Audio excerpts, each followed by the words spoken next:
Please subscribe my channel.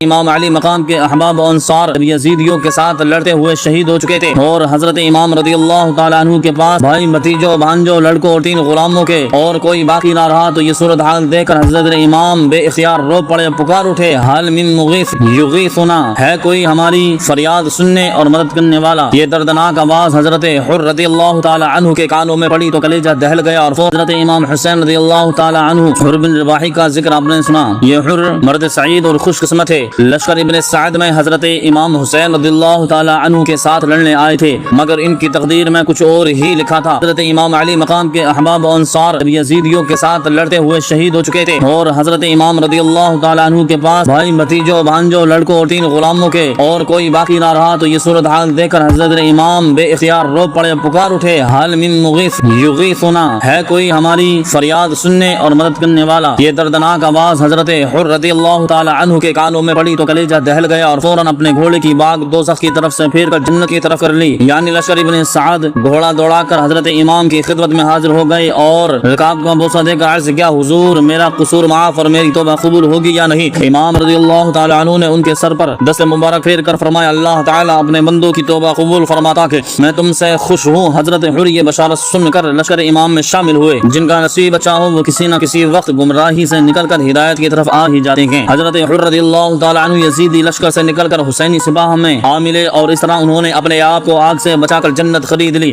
آپ بہت بڑے بہادر اور دلیر تھے۔ ابن سعد کے لشکر کے آپ سپاہ سالار تھے۔ ابن سعد نے جب انہیں حسینی سپاہ میں ملتے ہوئے دیکھا تو وہ بہت گھبرایا، اور صفوان سے کہنے لگا، تو جا اور حر کو سمجھا کر واپس پھر، ورنہ سرطن سے جدا کر۔ چنانچہ صفوان نے حر سے آ کر کہا، تم مردانہ و عاقل ہو کر یزید جیسے عظیم حاکم کی رفاقت چھوڑ کر حسین کی طرف کیوں چلے آئے؟ چلو واپس چلو۔ حضرت حر رضی اللہ تعالی عنہ نے فرمایا، اب میں واپس نہیں جا سکتا۔ صفوان نے پوچھا کیوں؟ تو فرمایا، اے صفوان، یزید ناپاک ہے اور حسین پاک اور ریحان مصطفیٰ ہے۔ صفوان نے غصے میں آ کر حر کے نیزہ مارا۔ حر نے نیزہ توڑ ڈالا اور پھر اسے ایک ایسا نیزہ مارا کہ سینے سے پار ہو گیا اور فنار ہو گیا۔ یہ صورت دیکھ کر صفوان کے بھائی دوڑے، حضرت حر نے انہیں بھی مار ڈالا، اور پھر خود وہاں سے پھر کر حضرت امام کے پاس آ کر عرض کی، حضور اب تو آپ مجھ پر راضی ہیں؟ فرمایا، میں تجھ سے راضی ہوں، تو آزاد ہے جیسا کہ تیری ماں نے تیرا نام رکھا ہے۔ حر یہ مزدہ سن کر پھر میدان میں آئے، جس طرح حملہ کیا کشوں کے پشتے لگا دیے۔ ٹھیک یزید نے آ کر آپ کے گھوڑے کو زخمی کر دیا، آپ پیدل ہی لڑنے لگے۔ امام نے انہیں پیدل دیکھ کر دوسرا گھوڑا بیچ دیا۔ حضرت حر اس پر سوار ہو گئے، لیکن اب ظالموں نے ایک دم حملہ بول دیا۔ حضرت حر نے ایک بار اور خدمت امام میں حاضر ہونے کا ارادہ کیا کہ غیب سے آواز آئی، اب نہ جاؤ، حوریں تمہاری منتظر ہیں۔ حر نے وہیں سے عرض کی، یا ابن رسول اللہ، یہ غلام آ کے نانا جان کے پاس جا رہا ہے، فرمائیے تو کہہ دیں۔ امام نے رو کر فرمایا، ہم بھی تمہارے پیچھے آ رہے ہیں۔ اس کے بعد حر ظالموں کے